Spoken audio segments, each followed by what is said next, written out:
राम राम। मैं आज आपको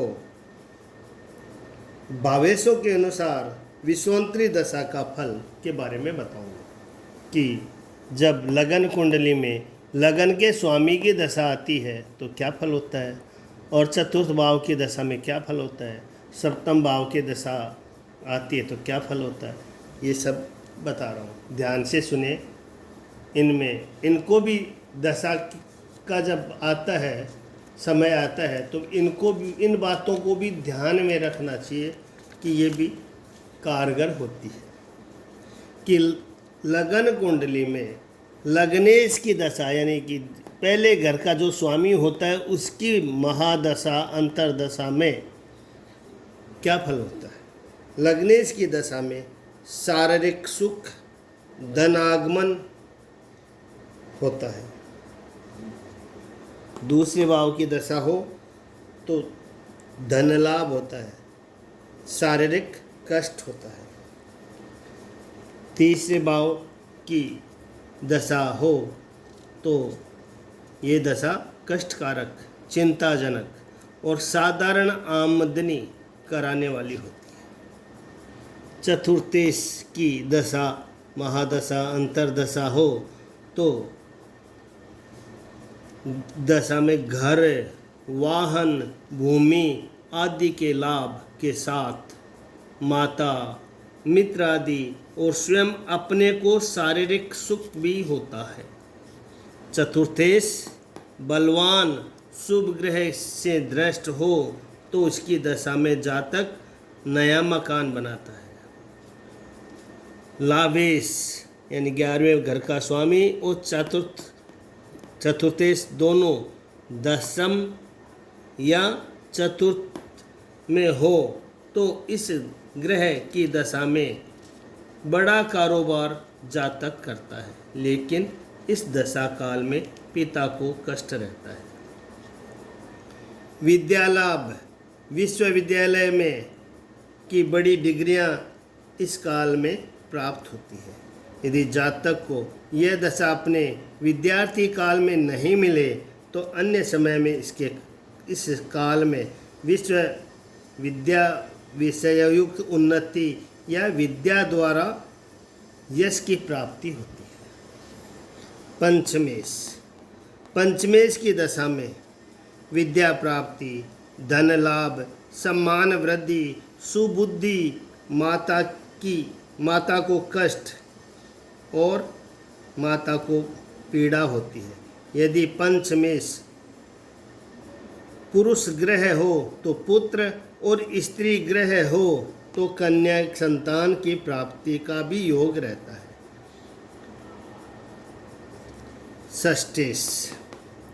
षष्ठेश की दशा में रोग, वृद्धि, शत्रु भय और संतान को कष्ट होता है।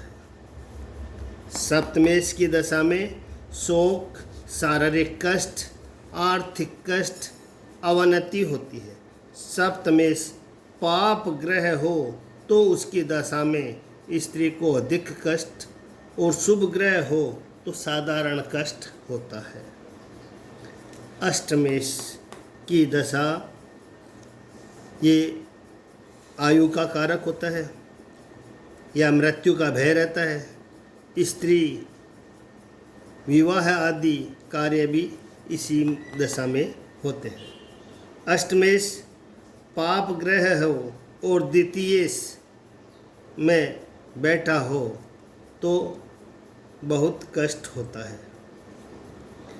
नवमेश की दशा में, नवमेश इस घर का जो स्वामी है उसकी दशा में तीर्थ यात्रा, भाग्योदय, दान पुण्य, विद्या द्वारा उन्नति। अब दान पुण्य अच्छे कमाएंगे तो ही आएगा ना, हो देंगे ना, इसलिए दान पुण्य का योग यानी अच्छी कमाई का योग भी इसकी दशा में होता है। विद्या द्वारा उन्नति, भाग्य में वृद्धि, सम्मान, राज्य से लाभ और किसी महान कार्य में पूर्ण सफलता प्राप्त करने वाला होता है। दशमेश की दशा में राज्यश्रेय की प्राप्ति,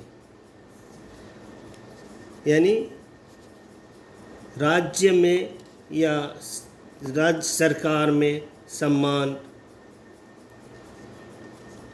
धन लाभ, सम्मान वृद्धि, सुखोदय होता है। इसकी दशा में माता को कष्ट होता है। एकादश 11वें घर के स्वामी की दशा में धन लाभ, ख्याति, व्यापार में प्रचुर लाभ और पिता को कष्ट होता है। यह दशा साधारण शुभ फलदायी होती है। एकादश पर क्रूर ग्रह की दृष्टि हो तो यहाँ पर कोई पाप ग्रह, क्रूर ग्रह की दृष्टि हो तो रोगों को उत्पादक भी होता है। द्वादश 12वें घर के स्वामी की दशा में धन की हानि होती है, शारीरिक कष्ट होता है, चिंताएं होती है, व्याधि होती है, कुटुंबियों को कष्ट होता है। और यदि कोई ग्रह वक्री हो तो वक्री ग्रह की दशा का फल, वक्री ग्रह की दशा में स्थान, धन और सुख का नाश होता है, परदेश गमन और सम्मान की हानि होती है। मार्गी ग्रह की दशा में जो अच्छे हैं, मार्गी हैं, उनकी दशा में सम्मान मिलता है, सुख, धन, यश की वृद्धि, लाभ, नेतागिरी और उद्योग की प्राप्ति होती है। यदि मार्गी ग्रह है, कोई भी मार्गी अच्छा ग्रह हो और 6, 8, 12वें भाव में हो तो अभिष्ट सिद्धि में बाधा आती है। अब नीच और शत्रु क्षेत्र की ग्रह की दशा हो, कोई ग्रह नीच हो या शत्रु के घर में बैठा हो तो परदेश में निवास होता है, वियोग होता है, शत्रु से हानि होती है, व्यापार से हानि होती है, दुराग्रह होता है, रोग, विवाद और नाना प्रकार की विपत्तियां आती है। यदि यही ग्रह सौम्य ग्रह से युक्त और दृष्ट हो तो बुरा फल कुछ न्यून रूप से मिलता है। अंतर्दशा यानी महादशा और उसकी अंतर्दशा। तो अंतर्दशा का फल में पाप ग्रह की महादशा में, पाप ग्रह की अंतर्दशा होती है तो धन की हानि होती है, शत्रु भय होता है और कष्ट देने वाली होती है। कोई भी पाप ग्रह है आपकी कुंडली में और उसी पाप ग्रह में पाप ग्रह की अंतर्दशा हो तो धन हानि, शत्रु भय, कष्ट देने वाली होती है। अंतर्दशा जैसे जिस ग्रह की महादशा हो उससे 6, 8वें स्थान में स्थित ग्रहों की अंतर्दशा, यानी जो भी ग्रह है जिसकी महादशा है उससे 6, 8, 12 स्थान भी कोई ग्रह है और उसकी अंतर्दशा है तो स्थानच्युत, भयानक रोग, मृत्युतुल्य कष्ट देने वाली होती है।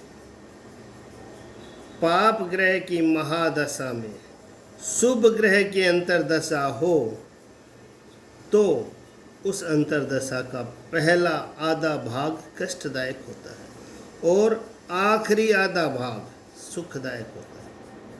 पहले पाप ग्रह का कष्टदायक, क्योंकि अंतर्दशा शुभ ग्रह की है, पहले पाप ग्रह की दशा और फिर शुभ ग्रह की दशा का आधा भाग सुखदायक होता है।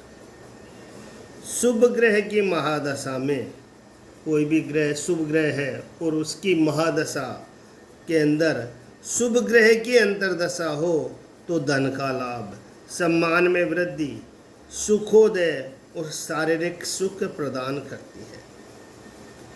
शुभ ग्रह की महादशा में पाप ग्रह की अंतर्दशा हो तो अंतर्दशा का पहला सुखदायक होता है और उत्तरार्थ यानी कष्टकारक होता है। पहले शुभ ग्रह की पहले महादशा का फल मिलता है और उसके बाद में अंतर्दशा का फल मिलता है। पाप ग्रह की महादशा में अपने शत्रु ग्रह से युक्त पाप ग्रह की अंतर्दशा हो तो विपत्ति आती है। शनि क्षेत्र में चंद्रमा हो तो उसकी महादशा में सप्तमेश की महादशा परम कष्टदायक होती है। शनि के क्षेत्र में चंद्रमा हो तो शनि की महादशा में चंद्रमा की महादशा होगी या उससे 7वें घर की जो महादशा होती है वो कष्टदायक होती है। शनि में चंद्रमा शनि की महादशा हो और चंद्रमा की अंतर्दशा हो या चंद्रमा में शनि की अंतर्दशा का फल आर्थिक रूप से कष्ट देता है। बृहस्पति में शनि और शनि में बृहस्पति की दशा खराब होती है। मंगल में शनि और शनि में मंगल की दशा रोग कारक होती है। शनि में सूर्य और सूर्य में शनि की दशा गुरुजनों के लिए कष्टदायक तथा अपने लिए चिंता कारक होती है। राहु केतु की दशा प्रायः अशुभ होती है, किंतु जब राहु 3, 6, 11वें भाव में हो तो उसकी दशा अच्छा फल देती है। राम राम। आपको वीडियो अच्छा लगा हो तो लाइक करें, सब्सक्राइब करें, औरों को सुनने के लिए प्रेरित करें और राम राम अवश्य लिखें।